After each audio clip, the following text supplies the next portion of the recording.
नमस्कार, जनपक्ष में आपका स्वागत है। मैं हूं प्रियदर्शन।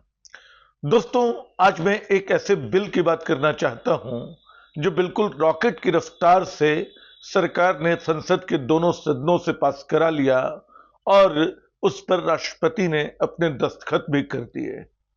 जबकि इसका विरोध विपक्ष कर रहा था, उसकी सलाह थी कि इसको सिलेक्ट कमेटी में भेजा जाए क्योंकि इस पे विचार करना जरूरी है, बहुत ही संवेदनशील मामला है। ये बिल कौन सा था? ये बिल था transgender person protection of rights amendment bill 2026, यानी ट्रांसजेंडर लोगों के अधिकार का, उनकी पहचान का बिल। 2019 में ये बिल पास हुआ था। ये उसका संशोधन बिल था और जो 24 मार्च को लोकसभा में पास हुआ, 25 मार्च को राज्यसभा में पास हुआ, इस पे पर्याप्त डिबेट भी नहीं हुई। जो डिबेट होनी चाहिए उतनी नहीं हुई और इसके बाद इसको राष्ट्रपति के पास भेज दिया गया और राष्ट्रपति ने इस पे दस्तखत भी कर दिए।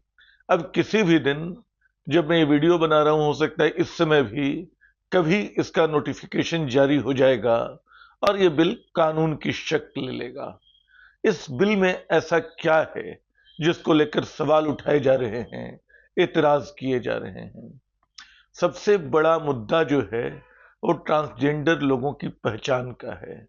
पहले तो मैं माफी मांग लूं कि ट्रांसजेंडर शब्द के लिए मुझे हिंदी में कोई कायदे का शब्द नहीं सूझ रहा है। जो शब्द अब तक इस्तेमाल किए जाते हैं वो एक तरह की अवहेलना, एक तरह की अवमानना के शब्द हैं। जैसे हम उनको हिजड़ा कहते हैं। किन्नर शब्द भी इस्तेमाल होता है। किन्नर जो है वो एक धार्मिक परंपरा का शब्द है, लेकिन और ऐसे लोगों को कहा जाता है जो अप्सराओं के साथ नृत्य किया करते थे।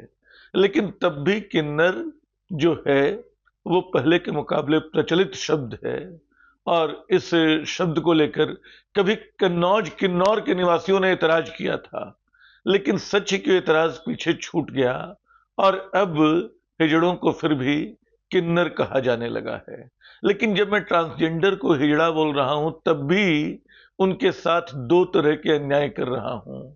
एक तो एक अवहेलनापूर्ण विशेषण से उनको नवाज रहा हूं और दूसरे उनकी पहचान को सीमित कर रहा हूं। जब हम ट्रांसजेंडर की बात करते हैं तो उसमें कई तरह की पहचानें शामिल होती हैं। सरकार ऐसी कई पहचानों को इस नए कानून में मान्यता दे रही है, ये सच है। लेकिन दो समस्याएं हैं जो बहुत बड़ी समस्याएं हैं। एक तो उसका कहना है कि जो सेल्फ परसीव्ड नोशन है कि मैं स्त्री हूं या पुरुष हूं। कई स्त्रियां ऐसी होती हैं जो भीतर से अपने आप को पुरुष मानती हैं, भले ही उन्होंने कोई सर्जरी न कराई हो, न करा पाई हो। और कई पुरुष ऐसे हैं जो बरसों बाद स्त्री निकलते हैं। मुझे ब्रूस जेनर की याद आई, जो ओलंपिक विजेता थे 76 के ओलंपिक में। ब्रूस जेनर डेकाथलॉन जैसी प्रतियोगिता के विजेता थे, पुरुष थे। और वो समझिए कि डेकाथलॉन सबसे मुश्किल प्रतियोगिता होती है ओलंपिक की, उसमें वो दौड़ते रहे और जीतते रहे। लेकिन 1976 में जो उन्होंने जीता था पुरुष के तौर पर, बरसों बाद उन्होंने बताया कि असल में उनके भीतर एक स्त्री रहती है जो उनके साथ दौड़ती है। उन्होंने सेक्स चेंज कराया, नया नाम रखा, नई पहचान अर्जित की और अपने ढंग से बाद में मॉडलिंग भी की, बहुत कुछ किया। तो ब्रूस जेनर का उदाहरण बताता है कि ऐसे लोग हैं जो दिखते पुरुष की तरह हैं लेकिन होते स्त्री हैं।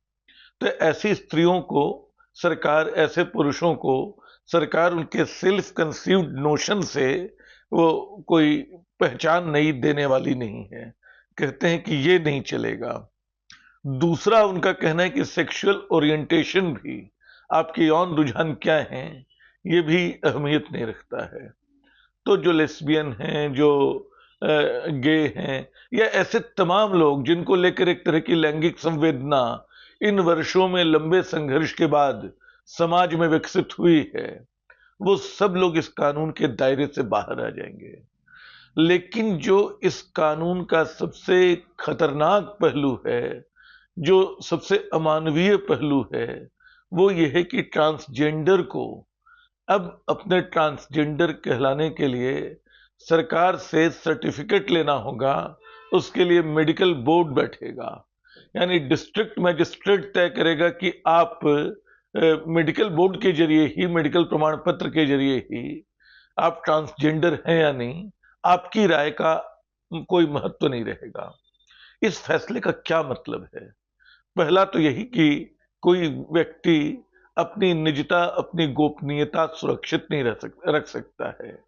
जो हमारे समाज में ट्रांसजेंडर्स को लेकर जिस तरह का की प्रवृत्ति है, जिस तरह उनको देखने का अभ्यास है, उसमें ये बड़ी खतरनाक बात है। मुझे किरण सिंह की कहानी याद आती है। किरण संझा संझा नाम की उस कहानी की में एक वैद्य जी के घर, जो पूरे गांव के लिए बड़े में लोकप्रिय है बहुत, एक बच्ची जन्म लेती है। बाद में पता चलता है कि वो तो उभयलिंगी है।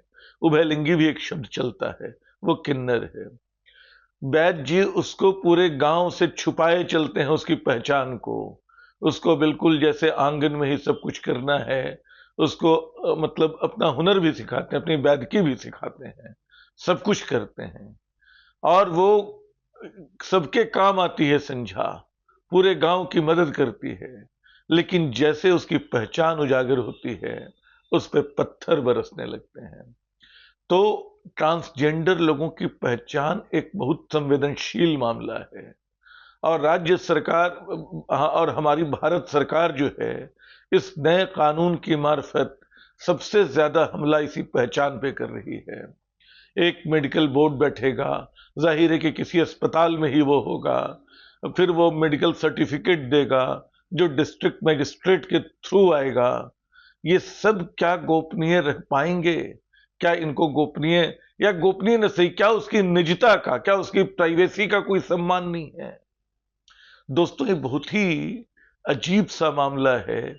क्यों इस बिल को इतनी हड़बड़ी में पास कराया गया? क्यों इस पे पर्याप्त बहस नहीं की गई? क्यों इसको विपक्ष के आग्रह के बावजूद सेलेक्ट कमेटी में नहीं भेजा गया? ये सारे सवाल परेशान करने वाले हैं। इनका यही जवाब सूझता है फिलहाल कि सरकार को नागरिक अधिकारों के प्रति उसकी संवेदना लगातार, उसके सरोकार लगातार कम हुए हैं।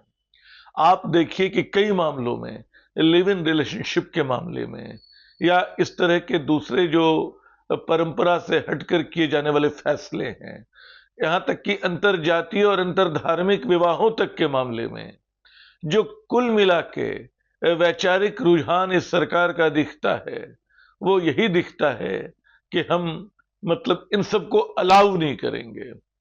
और उसके लिए तमाम तरह के कानून बन रहे हैं, तमाम तरह की व्यवस्था हो रही है कि जो यथा स्थिति है सामाजिक, वो बनी रहे। स्त्रियां बराबरी पे ना आए, ट्रांसजेंडर्स को उनके अधिकार ठीक से न मिले, वो उनकी कृपा, उनके सर्टिफिकेट पे रहें। ये बिल जो है, इस ओर एक इशारा है। और इस मायने में ज्यादा दुखद, मैं फिर दोहरा रहा हूं, आप इन दिनों में एक अच्छी बात जरूर हुई कि हमारे साहित्य और सिनेमा में ये लैंगिक संवेदना पहले से ज्यादा बढ़ी है। उसको एक तरह से ठीक से सम्मानपूर्ण जगह मिलने लगी है। नहीं तो आप पुराना दौर याद करें, पुरानी कहानियां, पुरानी फिल्में याद करें, इनकी भूमिका नाचने गाने वालों के रूप में कहीं फिल्मों में फूहड़ ढंग से प्रस्तुत कर दी जाती थी। आज ऐसा नहीं है। मैंने किरण सिंह की कहानी की याद दिलाई। एक दूसरा उपन्यास मुझे तत्काल याद आ रहा है, रेत समाधि, गीतांजलि श्री का, जिसपे उनको बुकर मिला। उसमें भी एक ट्रांसजेंडर वुमन है। तो वो भी बहुत संवेदनशीलता के साथ बताती हैं कि कैसे वो दूसरों से अलग नहीं है और कितनी अलग भी है। तो ये जो पहचान का खेल है, ये बहुत बड़ा खेल है। और ट्रांसजेंडर पहचान कई तरह के अलग अलग खित्तों में बटी पहचान भी है। उसमें सेल्फ परसेप्शन का भी एक महत्व है, एक मतलब है। हम क्या महसूस करते हैं, क्या ये बिल्कुल अहमियत नहीं रखता है? मैं पुरुष हूं कि स्त्री हूं, ये अहमियत नहीं रखता है बिल्कुल। ब्रूस जेनर जो है, वो बरसों तक पुरुष बना रहा, ओलंपिक खेलाया, टूर्नामेंट जीता, कौन मानता कि वो स्त्री है?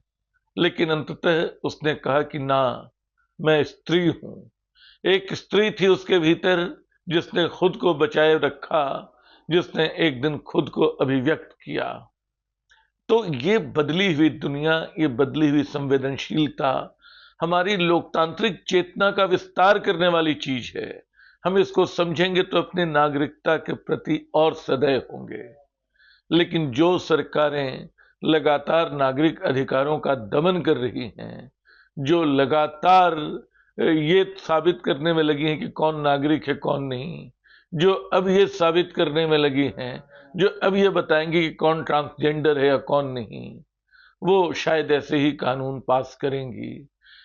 एक बात और जो मैं कहते कहते भूल गया, 140 जाने माने कानूनविदों ने और सोशल एक्टिविस्ट ने अपील की थी चिट्ठी लिखकर राष्ट्रपति से कि वो इस पे दस्तखत न करें। वो उसमें कई संगठन शामिल थे, ऑल इंडियन फेमिनिस्ट अलायंस और एक नजर नाम की संस्था। इन दोनों ने 140 लोगों के दस्तखत दिए थे, लेकिन इस पे विचार तक नहीं किया गया। एक फैसला किया गया, एक कानून बन गया, और अब देखना होगा इस कानून ने निश्चित तौर पे ट्रांसजेंडर आइडेंटिटी की लड़ाई को कुछ और मुश्किल कर दिया है। लेकिन शायद वो लड़ाई वो लोग लड़ेंगे, उनके साथ खड़े हों, थोड़ी सहानुभूति से उनको अपना मानते हुए। फिलहाल इतना ही, शुक्रिया।